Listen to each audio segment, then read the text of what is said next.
तरफ देखिए संभल हिंसा में जो दंगाई है वो एक्सपोज हो रहे हैं, तो दूसरी तरफ संभल में सनातन के जो चिन्ह मिल रहे हैं उससे जो विपक्ष है वो परेशान होता हुआ नजर आ रहा है।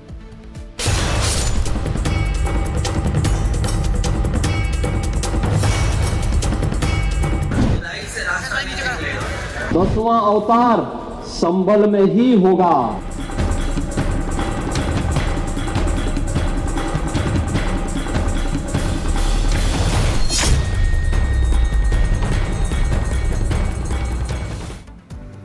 तो लगातार सनातन के सबूत निकलकर सामने आ रहे हैं संभल से, और ये 4 तस्वीरें अपने आप में सनातन का जो एक तरह से दमन करने की कोशिश संभल में की गई थी उसकी जानकारी देती तस्वीरें आपको दिखा रहे हैं। प्राचीन बावड़ी मिली है, खुदाई में कमरे भी मिले हैं, वहीं बावड़ी में गहरा कुआं है और बावड़ी में इस वक्त खुदाई जारी है। तो आपको बताएं कि ये वो सनातन के सबूत हैं जो सच्चाई सामने अपने आप आती दिखाई दे रही है, क्योंकि संभल को लेकर हमेशा से ये कहा गया है, हमारे जो पुराणों में जिक्र है, और सबसे बड़ी बात है कि ये जो सनातनी सबूत हैं ये बता रहे हैं कि संभल का इतिहास, परंपरा, सनातन सभी से जुड़ा हुआ है। एक रिपोर्ट इसी से जुड़ी जरा आपको दिखा रहे हैं।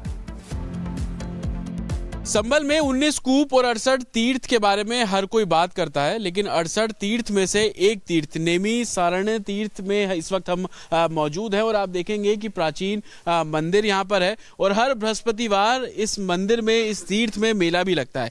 लेकिन इस मंदिर परिसर में एक कूप स्थानीय लोगों द्वारा और एडमिनिस्ट्रेशन प्रशासन द्वारा और जो तीर्थ से जुड़े लोग हैं उन द्वारा खुदाई की गई, तो ये कूप यहाँ से जो है वो रिवाइव किया गया है और आप देखेंगे कि पानी आपको बहुत इजीली इसमें नजर आ जाएगा।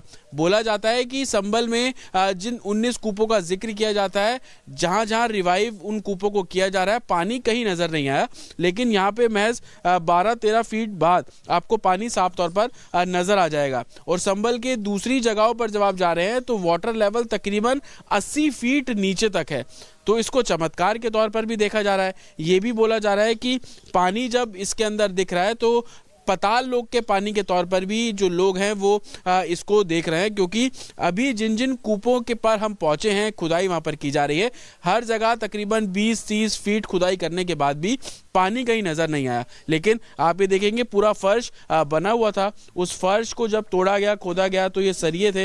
हालांकि बोला जा रहा है कि काफी साल पहले इसको बंद कर दिया गया था, लेकिन अब जब संभल के प्राचीन होने, संभल के इतिहास और यहाँ पर जो संभल की विरासत है उसको रिवाइव करने की बात की जाती है, तो अब तमाम वो पुराने कूप उसको भी रिवाइव किया जा रहा है। और तस्वीर आपके सामने है कि जब इसके ऊपर के हिस्से को हटाया गया तो आपको 12 फीट बाद जो पानी है वो नजर आ रहा है। आप देखेंगे कि जो ईंटें अंदर लगी हुई हैं वो ईंटें उसी तरीके से हैं जिस तरीके से दूसरे कूप में आपको नजर आ जाती हैं। साथ ही जो प्राचीन मंदिर संभल में प्रशासन द्वारा खोला गया, कपाट खोले गए, उसके पास जब कुआं मिला उस कुएं की भी ईंटें कुछ इसी तरीके की ही थी, तो कहीं ना कहीं प्राचीन कूप है। तो देखिए एक तरफ संभल में खुदाई का काम चल रहा है, सर्वे हो रहा है और इस दौरान सनातन के कई चिन्ह भी मिलते हुए नजर आ रहे हैं, यानी कि पुराणों में जिन बात का उल्लेख है उसके प्रमाण मिल रहे हैं संभल में। लेकिन दूसरी तरफ विपक्ष ये कह रहा है कि संभल में जो कुछ हो रहा है वो सही नहीं है, भाईचारे के लिहाज से ये ठीक नहीं है। अखिलेश यादव क्या कुछ कह रहे हैं, रिपोर्ट के जरिए आपको दिखाते हैं।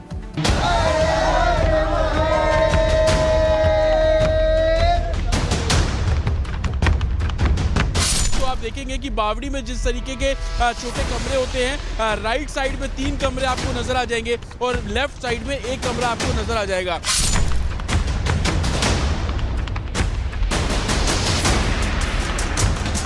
सर्वे और सियासत के बीच संभल आज भी सुर्खियां बटोर रहा है। वजह है बावड़ी के बाद संभल में मिला नया कुआं, जिस पर कट्टरपंथियों ने नफरत की मिट्टी ऐसी डाली कि दिखना की बंद हो गया, या तो यूं कहे कि इसे छिपा के दिया गया था।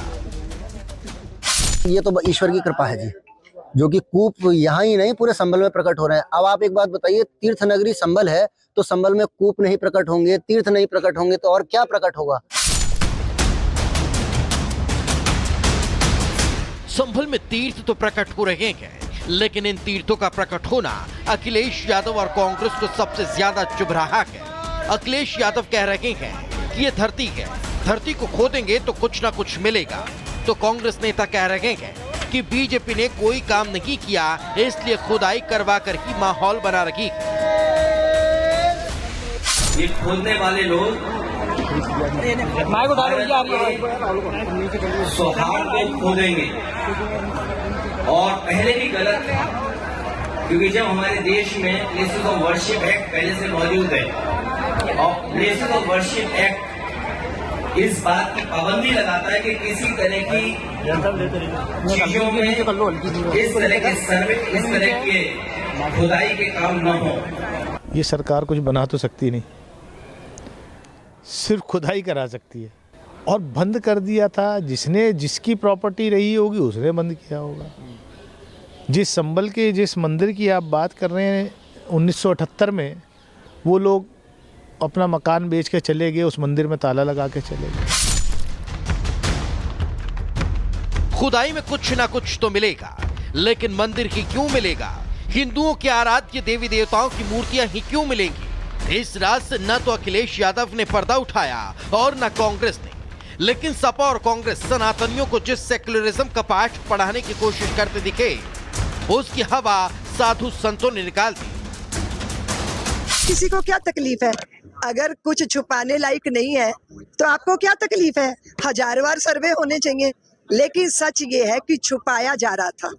लेकिन सूरज को जैसे नहीं छुपाया जा सकता, ऐसे हरिहर मंदिर के सत्य को भी छुपाया नहीं जा सकता। संभल में प्रशासन फुल एक्शन में है। एक तरफ बावड़ी की खुदाई चल रही है तो दूसरी तरफ कुएं ढूंढने का काम जारी है।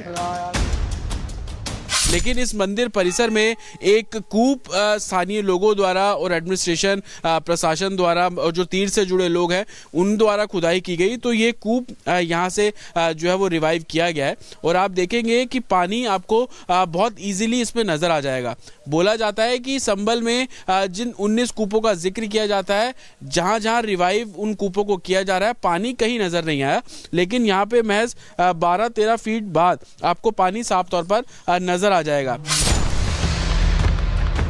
क्योंकि मामला तो दो धर्मों से जुड़ा हुआ है, इसलिए प्रशासन एक्शन तो ले रहा है, लेकिन फूंक फूंक कर कदम रख रहा है। एक तरफ चुनौती है कानून व्यवस्था बनाए रखने की, तो दूसरी तरफ सनातन के सबूत को भी ढूंढना है। Bureau report, Republic Bharat.